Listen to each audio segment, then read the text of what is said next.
I'm going to tell you a story about our daughter Catherine and what took place when she was just not quite 6 months old.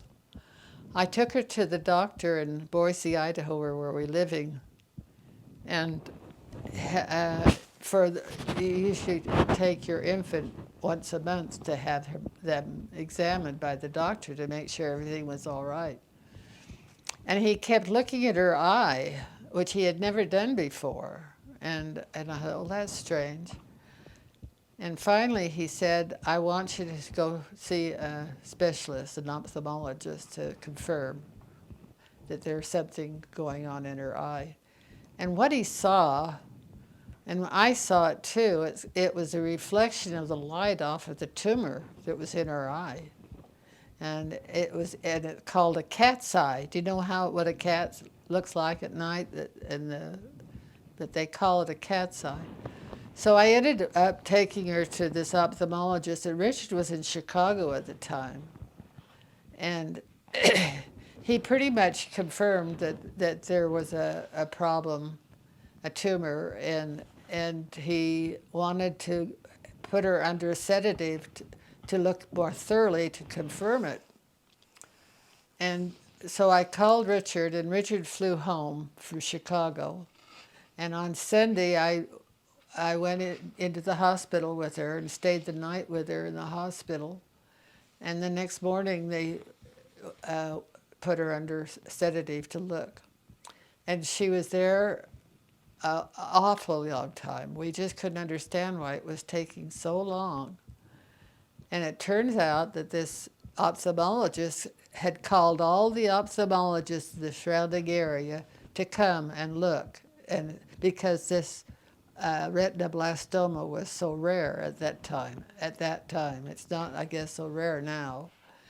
But so he did confirm that it was a cancer, a retinoblastoma that was in her eye.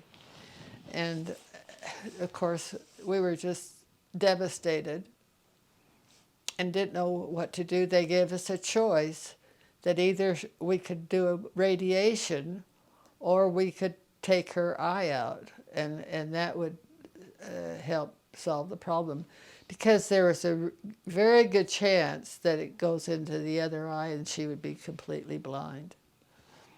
And so after they came out, she came out of the sedative, he said, yes,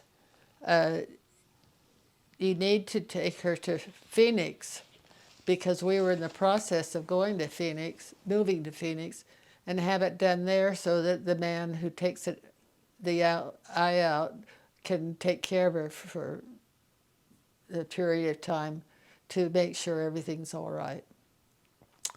So this was on a Monday, and on Tuesday, Richard's brother flew a private plane up with his mother, Lyle, and then he flew us to Phoenix.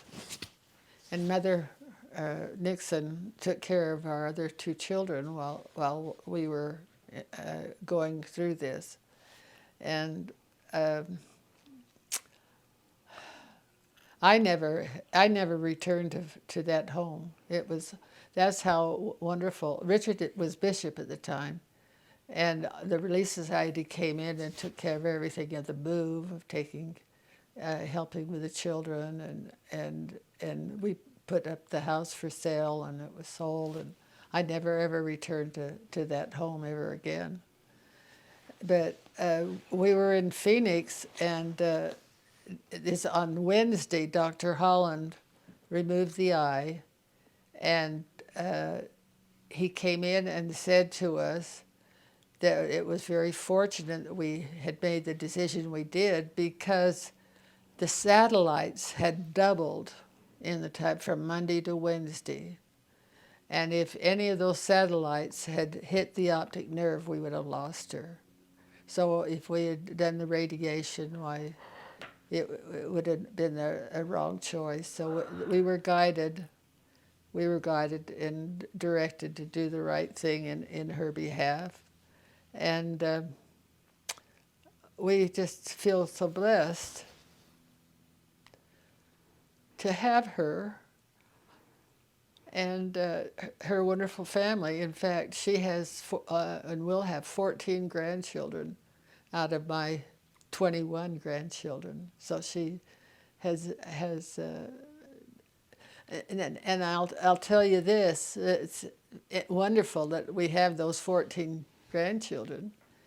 Is that we went to an ophthalmologist in Seattle, and when we were living there, and he thought that it was that we should make it so she'd never have children.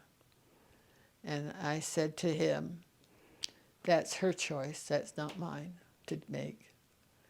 And so as a result, we have a wonderful posterity of Catherine's children from all this.